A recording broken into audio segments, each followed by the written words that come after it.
Oi, gente, tudo bem? Vamos continuar a profecia celestina. E nós estamos no capítulo Entrando na Corrente. Então, vamos ler o último parágrafo do anterior. A sétima visão diz que temos mais pensamentos como esse do que podemos perceber. Para reconhecê-los, temos de nos colocar numa posição de observador. Quando vem um pensamento, devemos perguntar por quê. Por que esse pensamento determinado veio agora? Qual a relação que ele tem com as questões da minha vida? A adoção dessa posição de observador nos ajuda a nos livrar de nossa necessidade de controlar tudo. Nos põe na corrente evolutiva. Mas, e quanto aos pensamentos negativos? Perguntei. Essas imagens assustadoras de alguma coisa ruim acontecendo, como alguém que amamos sendo ferido, ou de não conseguirmos uma coisa que desejamos muito? Muito simples, disse Pablo. A sétima visão explica que as imagens de medo devem ser detidas assim que aparecem. Então, outra imagem, uma de bom resultado, deve ser imposta pela vontade ao pensamento. Em breve, as negativas quase não ocorrerão mais. Suas intuições serão sobre coisas positivas. Quando as negativas chegarem, depois disso, o manuscrito diz que devem ser tratadas com muita seriedade e não seguidas. Por exemplo, se lhe vem ao pensamento a ideia de que vai sofrer um desastre de caminhão e alguém passa e lhe oferece uma carona de caminhão, não aceite. Damos uma volta completa em torno do pátio e nos aproximamos do guarda. Nenhum de nós falou ao passar por ele. Pablo pegou uma flor e eu respirei fundo. O ar estava quente e úmido e a vegetação do lado de fora do muro era densa e tropical. Eu tinha notado vários mosquitos. Vamos, chamou de repente o soldado. Levou-nos de volta à nossa cela. Pablo entrou na frente, mas o soldado estendeu o braço, me barrando o caminho. Você não, disse e fez um sinal para que eu descesse o corredor, subisse os outros andares e saísse pela mesma porta por onde tínhamos entrado na noite anterior. No estacionamento, o cardeal Sebastian entrava para o banco de trás de um carro grande. Um motorista fechou a porta atrás dele. Durante um instante, Sebastian me olhou mais uma vez, depois se voltou e disse alguma coisa ao motorista. O carro partiu em velocidade. O soldado me cutucou para a frente do prédio. Entramos e lá dentro entramos no escritório. Mandaram-me sentar numa cadeira de madeira, defronte de uma escrivaninha de metal branca. Alguns minutos depois, um padre baixinho de cabelos grisalhos e uns 30 anos entrou e se sentou à escrivaninha, sem tomar conhecimento da minha presença. Folheou uma pasta durante 1 minuto, depois ergueu os olhos para mim. Os óculos redondos, de hastes douradas, davam-lhe um ar de intelectual.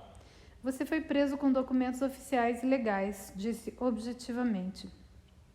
Estou aqui para ajudar a determinar se a acusação está em ordem. Apreciaria sua cooperação. Fiz que sim com a cabeça. Onde conseguiu essas traduções? Não compreendo, eu disse. Por que cópias de um velho manuscrito seriam ilegais? O governo do Peru tem seus motivos, respondeu. Por favor, responda a pergunta. Por que a igreja está envolvida? Perguntei. Porque o manuscrito contradiz as tradições de nossa religião, disse. Deturpa a verdade de nossa natureza espiritual, onde... Olhe, eu disse interrompendo, só estou tentando entender. Sou apenas um turista que se interessou pelo manuscrito. Não sou uma ameaça para ninguém. Só quero saber por que isso é tão alarmante. Ele pareceu desnorteado, como se tentasse decidir a melhor estratégia para lidar comigo. Eu insistia conscientemente para obter detalhes. A igreja acha que o manuscrito está confundindo o nosso povo, lhe disse com cuidado.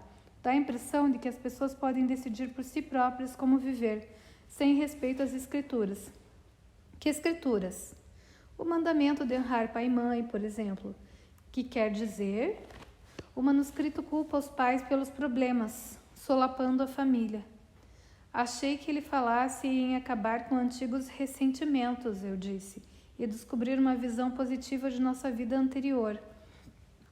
Não, ele disse, é enganoso. Jamais deveria haver um sentimento negativo para começar. Os pais não podem estar errados? Os pais fazem o melhor que podem, os filhos têm de perdoá-los. Mas não é isso que o manuscrito esclarece? Não vem o perdão quando vemos o aspecto positivo em nossa infância? Ele alteou a voz com raiva. Mas em nome de que autoridade esse manuscrito fala? Como se pode confiar nele? Contornou a escrivaninha e me olhou de cima, ainda irado. Você não sabe do que está falando, disse. Por acaso é um especialista religioso? Acho que não. Você é uma prova direta do tipo de confusão que esse manuscrito desperta. Não compreende que só existe ordem no mundo por causa da lei e da autoridade? Como ousa questionar as autoridades nesse assunto? Eu não disse nada, o que pareceu enfurecê-lo mais ainda. Deixe-me dizer uma coisa, disse. O crime que você cometeu é condenável com anos de prisão. Já esteve alguma vez numa prisão peruana? Sua curiosidade de Yankee anseia por descobrir como são nossas prisões? Posso arranjar isso, entende? Posso cuidar disso. Levou as mãos aos olhos e fez uma pausa, respirando fundo, obviamente tentando acalmar-se. Estou aqui para descobrir quem tem cópias, de onde elas surgem. Vou lhe perguntar mais uma vez, onde conseguiu suas traduções? Sua explosão me enchera de ansiedade. Eu piorava minha situação a cada pergunta. Que poderia fazer ele se eu não cooperasse? Contudo, como eu iria comprometer o padre Sanches e o padre Cal? Preciso de algum tempo para lhe responder, eu disse. Por um momento, pareceu que ele ia explodir num outro ataque de raiva. Depois relaxou e pareceu muito cansado. Lhe dou até amanhã de manhã, disse, acenando para o soldado na entrada da porta. Acompanhei o soldado de volta pelo corredor e diretamente para a cela. Sem dizer nada, entrei e me deitei no catre, sentindo-me eu próprio exausto. Pablo olhava para fora pelas grades da janela. Conversou com o cardeal Sebastião? Perguntou. Não. Era um outro padre. Queria saber quem me deu as cópias que eu tinha. Que disse você? Nada. Pedi tempo para pensar e ele me deu até amanhã. Ele falou alguma coisa sobre o manuscrito? Perguntou Pablo. Olhei nos olhos e dessa vez ele não abaixou a cabeça. Falou um pouco que o manuscrito solapa a autoridade tradicional, respondi. Depois começou a ficar furioso e me ameaçar. Pablo pareceu verdadeiramente surpreso. Ele tinha cabelos castanhos e óculos redondos? Tinha. Se chama Padre Custos, disse Pablo. Que mais ele disse? Discordei dele nisso e de um manuscrito arruinar a tradição, respondi. Ele me ameaçou com a prisão. Acho que falou sério? Não sei, respondeu Pablo. Levantou-se e sentou-se de frente a mim. Eu via que ele tinha alguma outra coisa em mente, mas estava tão cansado e apavorado que fechei os olhos. Quando acordei, Pablo me sacudia. Hora do almoço, avisou. Seguimos o guarda até lá em cima e nos serviram um prato de picadinho com batatas. Os 2 homens que víramos mais cedo chegaram depois. Marjorie não estava com eles. Onde está Marjorie? Perguntei-lhes, tentando murmurar. Os 2 homens me olharam apavorados de que eu pudesse abordá-los, e os soldados me olharam intensamente. Acho que não falo inglês, disse Pablo. Gostaria de saber onde ela está. Pablo falou qualquer coisa em resposta, porém, mais uma vez, eu não estava ouvindo. De repente, senti a vontade de fugir. E me via fugindo por uma rua qualquer, depois mergulhando numa porta para a liberdade. Em que está pensando? Perguntou Pablo. Estava fantasiando uma fuga, respondi. Que dizia você? Espere, Pablo disse. Não perca seu pensamento. Isso pode ser importante. Que tipo de fuga?